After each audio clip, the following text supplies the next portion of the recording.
Olá pessoal, aqui é Gabriel, gestor dos fundos da Comato, e hoje eu vou trazer a carta da gestão sobre o mês de janeiro de 2023, o primeiro mês do ano, para vocês. Bom, primeiramente, a Nasdaq subiu mais de 10% nesse mês, representando o melhor janeiro desde os anos 2000, ali no começo do século, e o Comato Ações Globais também subiu em linha com a Nasdaq, subindo mais de 11% no mês.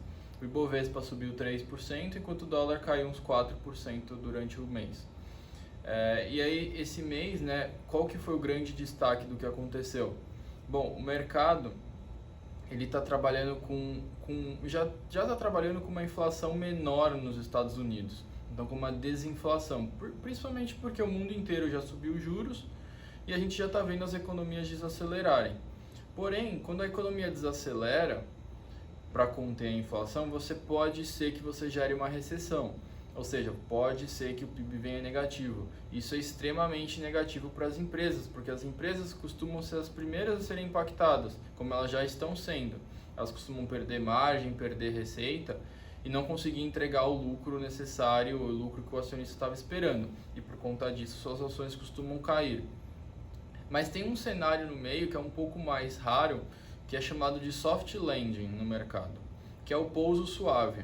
Seria a inflação se conter, né? A gente ter uma inflação menor e um PIB que não fosse cair, ou seja, que ele ficasse ali ao redor de zero, ou talvez levemente positivo, levemente negativo, mas nada significante. Isso é extremamente positivo para o comportamento dos mercados. Em janeiro, a gente viu uma forte tendência para esse lado.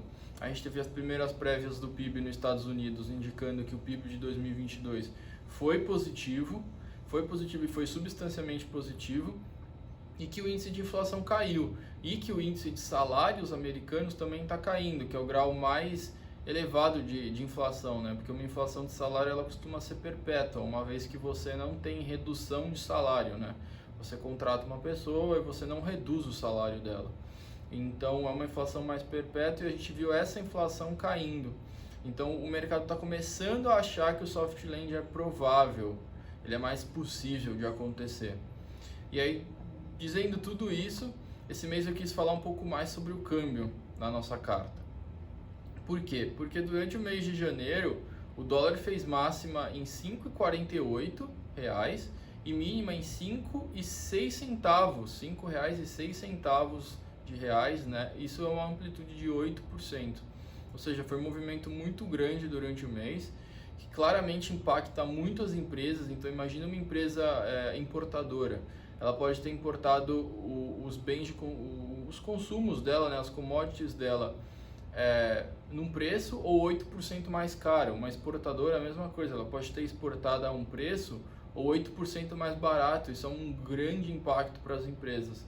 E aí isso eu tomei um tempo um pouco para explicar na carta quais são os impactos, o que mais impacta o câmbio. E aí eu vou trazer para vocês aqui também. Para mim, são 3 fatores. O primeiro é o diferencial de juros de curto prazo, então a Selic contra a taxa do Banco Central americano. O segundo é a estabilidade e a segurança jurídica e econômica do país, ou seja, do Brasil.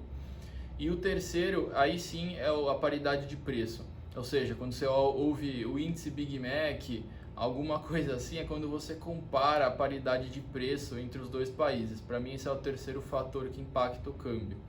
E por que eu falo isso? Porque eu coloquei um gráfico na carta mostrando o dólar, o preço do dólar futuro, todos os meses, desde ali de 2010, e o preço do dólar caso você ajustasse pela remuneração que você tem que pagar ali para manter um contrato futuro. E a diferença é surpreendente. Então vamos supor que em 2011 você comprou o dólar no mais baixo patamar de todos. Você teria comprado ele a R$ 1,52. Isso é muito bom, né? Podia voltar.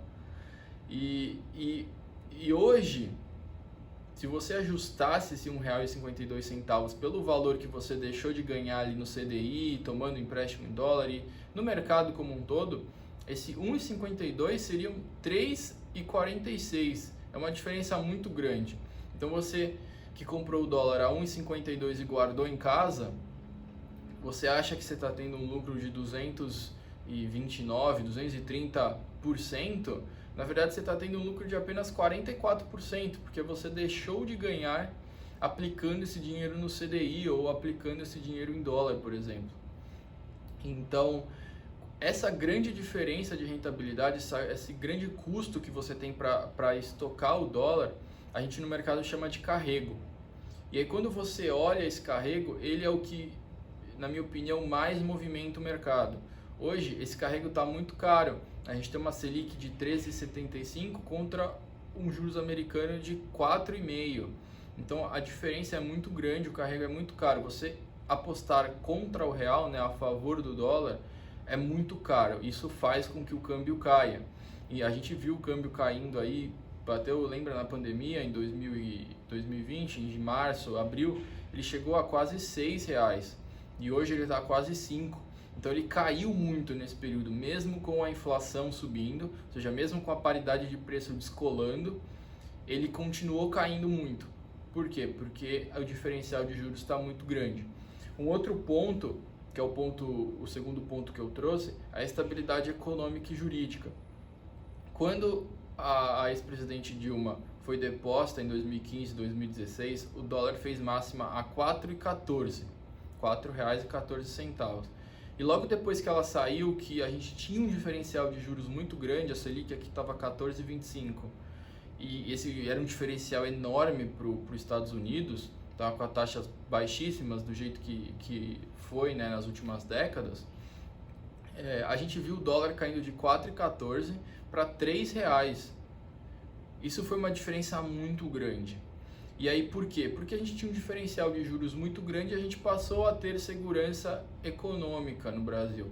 A dívida pública, que estava em ritmos expansionistas muito grandes, ela parou, né, foi implementado o teto de gasto e ela parou de crescer. Então a gente teve uma segurança econômica muito grande que deu muita segurança para as pessoas vender dólar, né, e comprar títulos brasileiros aqui no Brasil. E a gente viu o dólar cair muito. A gente ainda não viu o dólar cair tanto dessa vez. O dólar caiu 25% naquela época e hoje ele ainda não caiu 25%. Isso seria mais ali ao redor de 4,50, 4,40 reais por dólar. Dito isso, em 2016 mais ou menos, o Banco Central entrou comprando dólar. Ele fez o swap reverso, ele comprou dólar a R$3 para proteger o exportador nacional, proteger o câmbio, né, para o dólar não cair muito e a gente passar a ser só importador de bens. A gente precisa ser exportador de bens.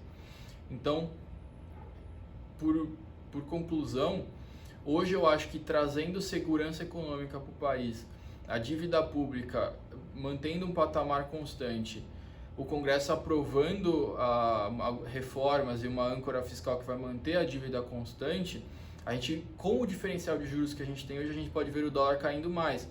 Por quê? Porque ele é muito caro apostar contra o dólar. Mas, de novo e novamente, nós temos que ver diferencial de juros alto, segurança econômica e jurídica e paridade de preço que faça sentido. Não tem um número chave ali, mas que faça sentido.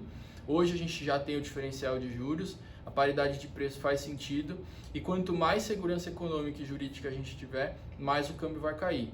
Então isso vai ser mais positivo para o Brasil.